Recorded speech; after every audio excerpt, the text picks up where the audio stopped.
आम करो। ये काम आज की जिंदगी की शान है। डरो मत, जहां कुछ नहीं होगा। जय हिंदुस्तान। और कहीं मंदिर, कहीं मस्जिद, कहीं गिरजाघर गिरवा देना। कहीं मंदिर, कहीं मस्जिद, कहीं गिरजाघर गिरवा देना। कहीं हिंदू, कहीं मुस्लिम, कहीं सिखों को मरवा देना। कहीं ब्राह्मण, कहीं क्षत्रिय, कहीं दलितों को जलवा देना। कहीं राम, कहीं ईसा, कहीं अम्बेडकर को तुड़वा देना। और तुम पर चार्ज नहीं बनेगा, बस पैसा कोतवाली पहुंचा देना। कोतवाल साहब हमारे यही बैठे हुए हैं, वो सज्जन आदमी है जो कहने भी सुरक्षित यहाँ से वापस जाना। पैसा कोतवाली पहुंचा देना। अखबार में नाम नहीं छपेगा, मीडिया से कॉन्टेक्ट बना लेना। और कुर्सी के खातिर भैया घर घर दंगे करवा देना। प्यार एकता की बातें मत करना, ये नेता का अपमान है। डरो मत, जहां कुछ नहीं होगा। यह हिंदुस्तान। ऐसे काम करोगे टिकट तुम्हें मिल जाएगा। एमएलए एमपी बन जाओगे, किस्मत का ताला खुल जाएगा। और फिर कुछ दिनों में आप मंत्री भी बन जाएंगे। फिर संसद में आपकी उपस्थिति राष्ट्र का सम्मान है। डरो मत, जहां कुछ नहीं होगा। यह हिंदुस्तान। और मंत्री बनकर भैया खूब घोटाला करना, देश विकास की बातों को हर पल टाला करना। कहीं चारा, कहीं जानवर, कहीं आदमी भी खा जाना। जहां तुम अकेले थोड़े लालू जैसों की खान है। डरो मत, जहां कुछ नहीं होगा। यह हिंदुस्तान। आप सभी राम भक्त हैं, हम भी राम भक्त हैं। हम सभी भगवान श्री राम के चरणों में नतमस्तक हैं। लेकिन वास्तव में मैं आस्था पर कोई नहीं चोट कर रहा हूं, लेकिन आज की न्यायपालिका व्यवस्था खापिका पर प्रश्न उठाता हूं। अगर भगवान राम वास्तव कलयुग में पैदा हो जाते तो बेचारे किन मुसीबतों में फंस जाते। तर्क देखिएगा, आस्था पर कतई चोट नहीं। माता सीता का रावण ने अपहरण किया था। माता सीता का रावण ने अपहरण किया था, अपनी मृत्यु को दावत दिया था। आज का युग होता, भगवान राम सीधे कोतवाली जाते, अपनी रिपोर्ट लिखवाते। पहली बात तो रिपोर्टें नहीं लिखी जाती। पहली बात तो रिपोर्टें नहीं लिखी जाती। फिर ले लेकर के कुछ बात बनाते, ऊपर से कोई सोच लगाते, तब FIR की कॉपी मिलती। आगे विवेचना लंबी चलती। रावण के भय से हर जीव जंतु डर गया था। एक गवाह जटायु था, वो भी बेचारा मर गया।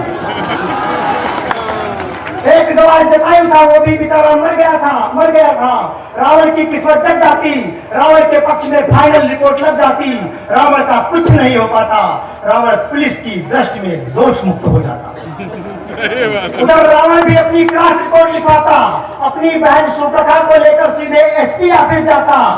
FIR में बतलाता, मेरी प्यारी बहन सुप्रखा भारत भ्रमण पर आई थी, प्यार का संदेशा लाई थी, पर इन दोनों युवकों ने ना प्यार लिया ना प्यार दिया, विपरीत इसके अत्याचार किया। मामला विदेशी युवती का था। ये मुद्दा पूरे विश्व में छा जाता और देश की बदनामी ना हो, शासन प्रशासन तुरंत हरकत में आ जाता। गंभीर धाराओं में मुकदमा दर्ज होता, तत्काल गिरफ्तारी पुलिस का फर्ज होता। जब मुकदमा विवेचक के पास आता, विवेचक भगवान राम को समझाता, मैं इस मुकदमे में एक नया मोड़ ला सकता हूँ। नामजद 2 लोग हो, कुछ रुपया दो, एक नाम हटा सकता हूँ। बेचारे रामबन में पैसा कहां से लाते और रावण के दबाव में बेवजह मुलजिम बन जाते। उधर भगवान राम फाइनल रिपोर्ट के खिलाफ न्यायालय में जाते, अपनी अर्जी लगाते, तारीख पे तारीख पाते, कई साल बीत जाते। फिर जिया का दौर आता, राहुल तिवारी जी बैठे झपटा है। फिर जिया, मैं कहीं को कह सकता हूँ कि मैं भी देखता हूँ, मेरा विशेषाधिकार है।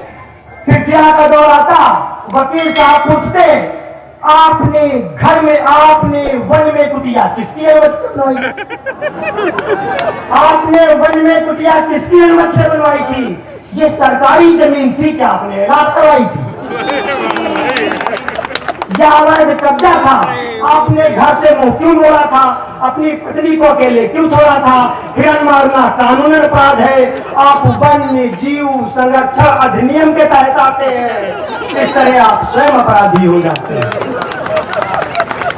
वकील साहब की गिरा सुनकर भगवान राम फंस जाते, जैसा कि अयोध्या में फंसे हुए हैं।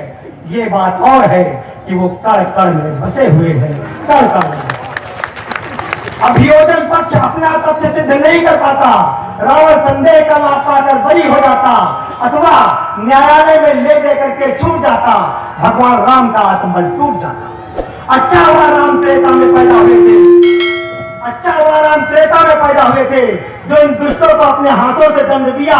रावण कुंभकर्ण मेघनाथ से बदला लिया।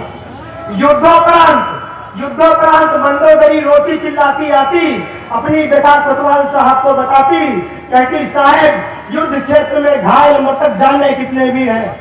बहुत बढ़िया काम किया। ये पक्का रावण के घर का होगा। मंदोदरी रोती चिल्लाती आती, कहती साहब युद्ध क्षेत्र में घायल मृतक जाने कितने वीर हैं। कुंभकर्ण मेघनाथ के मृतक पड़े शरीर हैं, मेरे पति रावण के शरीर में राम के अनगिनत प्राण है। लंका दहन के जीते जागते प्रमाण है। इतना खून खराबा कोई भी पुलिस वाला उद्देश्य नहीं बचा पाता, और डिफेंस का कोई भी वकील भगवान राम को नहीं बचा पाता। आज का युग होता